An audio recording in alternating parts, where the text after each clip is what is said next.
আসসালামু আলাইকুম ভিউয়ার্স, সবাই কেমন আছেন? আশা করি সকলে ভালো আছেন। তো ভিউয়ার্স, চলে আসলাম আরেকটি নতুন ভিডিও নিয়ে আপনাদের মাঝে। তো ভিউয়ার্স, আজকে আমি আপনাদের মাঝে আলোচনা করব জয়েন্টের প্লে পাসের উপর কিছু অফার নিয়ে। তো গুগল প্লে পাস কেনার পরে আমরা যে অফারগুলো পাইতাম, সেই অফারগুলোর মধ্যে কিছু অফার ছিল যেগুলো খুবই ডিমান্ডিং। যেমন হচ্ছে পাবজি, ফ্রি ফায়ার বা অন্যান্য যে গেমসগুলো আছিল, এই গেমসগুলোতে কিন্তু আমরা $5 কুপন পাইতাম। তো আমি এর আগে একটা ভিডিওতে দেখাইছিলাম যে ওই অফারগুলো কিন্তু বর্তমানে সরায় দিছিল, এই যে এই ভিডিওটা। তো এই ভিডিওটা অনেকেই দেখে অনেকে আমাকে কোশ্চেন করছে যে ভাই এই অফারগুলো কবে আসবে। তো এটা যেহেতু সম্পূর্ণ গুগলের উপর দায়িত্ব থাকে, তো এই গুগল যদি দেয় তাহলে আবারও আসতে পারে, আর যদি না দেয় তাহলে তো কিছু করার নেই। কিন্তু আপনারা মনে করেন যে এগুলোকে কোনোভাবে আনা যায় কি না, এগুলো ভাই আসলে কোনোভাবে আনা যায় না। গুগল যদি দেয় তাহলে আপনারা পাবেন। এখন এটার উপরে আজকে একটা ভিডিও বানাচ্ছি, সেটা হচ্ছে গুগলের যে প্লে পাস আছে, এই প্লে পাসের এই অফারগুলো কিন্তু আবারও ব্যাক করছে। আমি যদি আপনাদেরকে দেখাই, তো দেখেন আমার এই আইডিতে কিন্তু প্লে পাস করা। তো আমি প্লে পাস করে কিন্তু এখানে গোল্ডে উঠছি। তো এখানে আরও আগে যে আমার লেভেলগুলো আছে, এই লেভেলগুলো দেখলে আপনারা বুঝতে পারবেন। এটা হচ্ছে ব্রোঞ্জ লেভেলের একটা আইডি। তারপরে এখান থেকে আমার সিলভার আসে, সিলভার আসার পর একটা প্লে পাস কিনি। প্লে পাস কেনার পর আমি এখান থেকে গোল্ডে যাই। তো হচ্ছে এখানে যে বিষয়টা, সেটা হচ্ছে গোল্ডে আমি আসার আগে যে প্লে পাসটা কিনলাম, এই প্লে পাসে আমি কিন্তু কিনছিলাম কিন্তু অফারগুলো দেখে। তো অফারগুলো কিন্তু আর বর্তমানে ছিল না।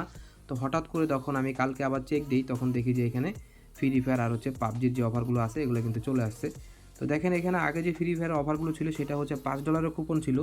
তো এখন বর্তমানে $50 অফ, মানে হচ্ছে $2 কুপন আপনারা পাচ্ছেন।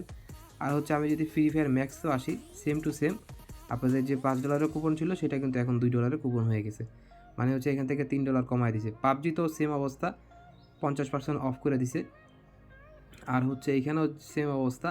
আপনাদের যেই গেমসগুলোতে $5 কুপন ছিল, মানে হচ্ছে যে গেমসগুলো আপনাদের ডিমান্ডিং গেমস, মানে হচ্ছে খুব জনপ্রিয় গেমস, সেগুলোতে কিন্তু আপনার 50% অফ করে দিচ্ছে, মানে হচ্ছে $2 কুপন দিয়ে দিছে। তো ভিউয়ার্স, আশা করি আপনারা বুঝতে পারছেন। তো এই অফারগুলো আশা করি বর্তমানে অ্যাভেলেবেল আছে, আপনারা চাইলে আপনারা প্লে পাস করতে পারেন। তবে আমার সাজেস্ট হবে যে আপনারা এখন প্লে পাস না করে, যখন এগুলোর উপর $5 কুপন আসবে, মানে হচ্ছে $5 কুপন হয়তো পরের মাসে আসতেও পারে, তো যখন $5 কুপন আসবে তখন আপনারা এটা যদি প্লে পাস করেন তাহলে আপনাদের জন্য সুবিধা হবে। কারণ হচ্ছে আপনারা যদি এখন প্লে পাস করে নেন তাহলে আপনাদের টোটাল 1 মাস সময় থাকবে। এই 1 মাসের ভিতরে যদি নতুন করে কোনো প্লে পাসের অফার না আসে, তাহলে কিন্তু আপনাদেরকে এই $2 কুপন নিয়ে সন্তুষ্ট থাকতে হবে। তো আশা করি আপনারা বুঝতে পারছেন। তবে এখানে একটা জিনিস, সেটা হচ্ছে ওয়েলকাম অফার, মানে হচ্ছে প্লে পাস যদি আপনি কিনেন তাহলে ওয়েলকাম অফার হিসাবে $3 কুপন পাবেন। এটা আপনারা যে কোনো গেমসে ইউজ করতে পারবেন, শুধুমাত্র একবার। ধরেন আপনি পাবজিতে ইউজ করবেন, $3 কুপনে যে কোনো একটা আইটেম আপনারা কিনতে পারবেন। ফ্রি ফায়ারেও আর হচ্ছে ফ্রি ফায়ার ম্যাক্সও সেম অবস্থা, তবে যে কোনো একটা গেমসে আপনারা এটা ইউজ করতে পারবেন। তো এখন বর্তমানে যেহেতু ফ্রি ফায়ার আর ফ্রি ফায়ার ম্যাক্সের উপর আপনাদের কুপনগুলো আসছে, তবে কুপনগুলো খুব ছোট ছোট। আমি মনে করি যে আপনারা এখন প্লে পাস না করাটাই বেটার হবে। আপনারা একটু সময় নিয়ে অপেক্ষা করেন, আর হচ্ছে ভালো কোনো অফার আসলে তখন আপনারা প্লে পাস করতে পারবেন। তো ভিউয়ার্স, আজকের ভিডিওটা এতটুকুই। যদি ভিডিওটি ভালো লাগে তাহলে অবশ্যই একটি লাইক করে দিবেন। আর যারা নতুন আছেন তারা অবশ্যই চ্যানেলটিকে সাবস্ক্রাইব করে পাশে থাকা বেল আইকনটি বাজিয়ে রাখবেন। আজকের মতো এখানে বিদায় নিতে হচ্ছে। সবাই ভালো থাকবেন। আল্লাহ হাফেজ।